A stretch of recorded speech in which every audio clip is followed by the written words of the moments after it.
Bueno, mis queridos hermanos, regresamos nuevamente con un mensaje extraído de la hermosa palabra del Señor. Romanos capítulo 12, verso 1. Así que, hermanos, os ruego por las misericordias de nuestro Dios, que presentéis vuestros cuerpos en sacrificio santo, agradable a Dios, que es el culto de la razón. Hasta aquí la lectura de la hermosísima palabra del Señor. Y quiero hablarles del culto que demanda Dios, es el título del sermón de esta hora. Lo primero que vamos a meditar y hacer hoy es ubicarnos. Cuando San Pablo escribió este pasaje y en referencia a la palabra culto, nunca se refirió a lo que nosotros hemos denominado el culto, o sea, una reunión de 1 o 4 horas. No, los discípulos de Jesús no llamaban culto a las reuniones cristianas. Cuando la carta a los romanos nos habla del culto a Dios, no nos habla de un culto de unas horas, sino del culto que se tributa a Dios todo el día, las 24 horas. Hay un texto bíblico que ha sido muy mal interpretado y es el que dice que Dios habita en medio de las alabanzas de su pueblo. Entonces algunos piensan que se refiere al culto del día o de la noche. Realmente este texto tiene una cobertura muchísimo más amplia. Yo pregunto, si no hay culto por reunión cristiana y por lo regla general en los templos solo hay culto los días martes, jueves, sábados y domingos. Entonces, en los días que no hay culto no se rinde culto a Dios, porque ahí dice que Dios habita en medio de las alabanzas de su pueblo. Ese texto está mal interpretado. Entonces no se rinde culto a Dios cuando no hay culto, ni se adora al Señor en los días que no hay ese culto. Ahí es donde radica el cuello de botella de la mala interpretación del texto.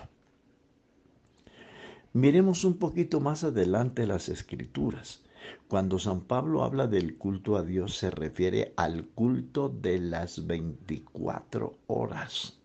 No a una reunión de 2 o 4 horas como se acostumbra ahora en muchos lugares. 2 horas de reggaetón, media hora de anuncios, media hora de oraciones por los cumpleañeros, por los inconversos, por los enfermos, por los necesitados. Media hora para promover la ofrenda con su respectivo mensaje a bordo y finalmente 20 minutos de predicación. El escritor sagrado se refirió al culto de todo el día. Salmos 34:1. Bendeciré al Señor en todo tiempo, es decir, cuando te levantas, cuando estás en la ducha, en la cocina, en el comedor, en la oficina, en el negocio, en la escuela, en la universidad, en el colegio, etcétera. No es que el creyente esté haciendo palmas todo el día y cantando las 24 horas, porque esto es inaudito, ¿no?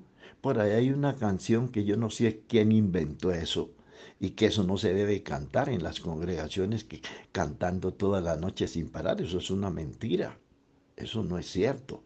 El culto a Dios es la dedicación a Él a través de una vida de consagración, de servicio, de adoración, de sujeción a su palabra, de temor de Dios, de reverencia a su presencia.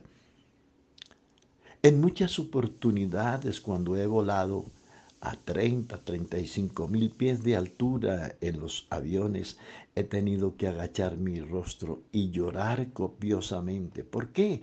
Porque allá en las alturas he sentido la presencia de Dios, no solamente en el culto de la noche que se hace en los templos, no, allá en lo alto he sentido la presencia de mi Dios y he debido adorarlo, exaltarlo y bendecido. A mí no me importa quién me esté viendo.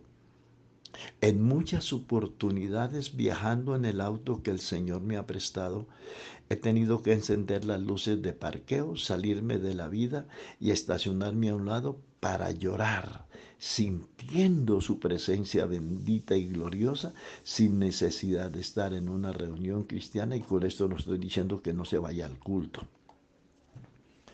La segunda parte del verso con el que empezamos este hermoso tema nos dice De continuo estará en mi boca su alabanza. No solo en las horas del culto. El verdadero cristiano debe aprender a llevarse el culto de su congregación para su casa.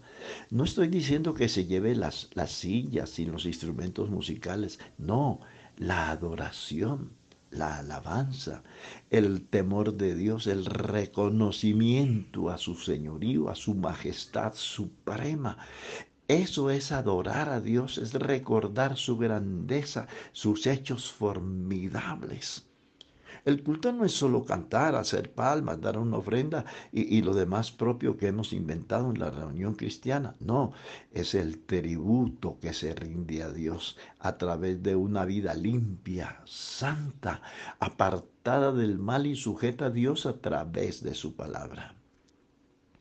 Yo recuerdo cuando era un niño, mis padres me llevaban al templo tradicional porque no éramos cristianos, no conocíamos la verdad. Y recuerdo que a esa persona que ejecutaba su rito, su ritual religioso, nos mostraba a Dios, un Dios que tenían encerrado en una caja metálica y el que practicaba ese ritual pagano eh, abría esa caja con una llave y sacaba al Dios de esas personas, se lo exhibía unos segundos al pueblo para que éste le honrara y enseguida lo guardaba nuevamente con llave por temor a que los ladrones se lo robaran. Cuando el pueblo sale de su templo, cuando esta clase de personas que practican un credo que no es bíblico, que no es diseñado por Dios, dejan a su Dios encerrado. Por esta causa es que los seguidores de este Dios practican toda clase de pecados. Secuestran, violan, roban, matan, maldicen. ¿Por qué?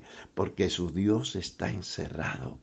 Pero mi Biblia me dice todo lo contrario. Mi Biblia me dice que Dios no habita en templos construidos por manos de hombres. Hechos 17:24. Cuando un cristiano auténtico sale de su templo, Dios no se queda encerrado. Él no vino para vivir encerrado en un templo. Él habita en el corazón puro y limpio del verdadero creyente. Esa es la morada de Dios. Esto es una implicación de que Dios está con nosotros todo el día y toda la noche. El apóstol, el escritor sagrado dijo, yo veía al Señor delante de mí todos los días, por eso no seré quebrantado. Moisés se sostuvo como viendo al que no se ve. La Biblia dice, no dará tu pie al resbaladero, ni se dormirá el que te guarda. Salmo 121, verso 4. Él no duerme. El que guarda a Israel no duerme. Por eso lo puedes adorar todo el día y toda la noche si deseas hacerlo. ¿Dónde vamos? Ahí están los ojos de mi Dios. Lo que haces, Él lo sabe. Lo que piensas, Él lo sabe. Conoce aún las intenciones de nuestro corazón. Él tiene contados los cabellos de nuestra cabeza. Conoce el número de las estrellas y a cada una de ellas llama por su nombre. Entonces no nos va a conocer a nosotros. Esto quiere decir que cuando pecamos lo hacemos delante de sus ojos. Eso dice la Biblia.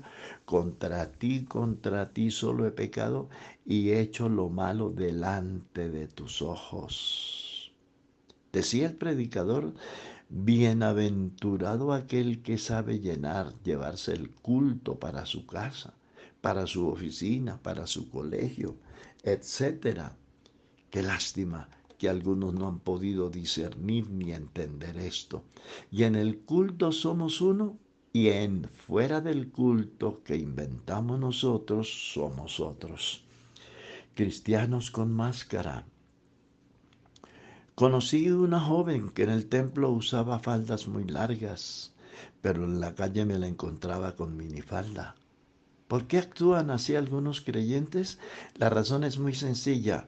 O no les enseñaron bien y por eso no han entendido, o son rebeldes en su corazón y no han logrado entender que el culto para Dios es de todo el día, en la calle, en la casa, en la oficina, en el bus.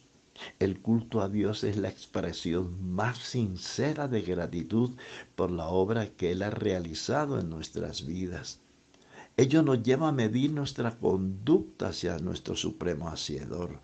Recuerde que del conocimiento que tengamos del Señor dependerá nuestra actitud, nuestra conducta hacia Él. En el antiguo pacto se ofrecía a Dios un cordero muerto, pero Dios se cansó de eso. Usted puede leerlo en Isaías capítulo 1, versos del 11 al 18. Ahora quiere que usted y yo nos ofrezcamos en un sacrificio vivo, santo, agradable a Dios, el cual es el culto inteligente, el culto de la razón. Y ahí en el Salmo 55 dice, tarde y mañana y a mediodía oraré y clamaré, y él oirá mi voz. Quiso decir David que tenía que encerrarse en el santuario todos los días y todo el día. No, sencillamente nos está explicando que el culto, el verdadero culto a Dios dura todo el día. Y no es solo cantar y orar todo el día, es vivir para Él, morir para Él, andar en Él toda una vida de santidad y de temor de Dios. Eso dice la Biblia. Me tomaste de mi mano derecha, me has guiado según tu consejo y después me recibirás en gloria. Por ahí más adelante, Hechos 17 dice, en Él nos movemos y en Él somos. Si vivimos, para Él vivimos, y si morimos, para Él morimos. Sea que vivamos o sea que muramos, de Él somos. Sea mi boca llena de tu alabanza todo el día.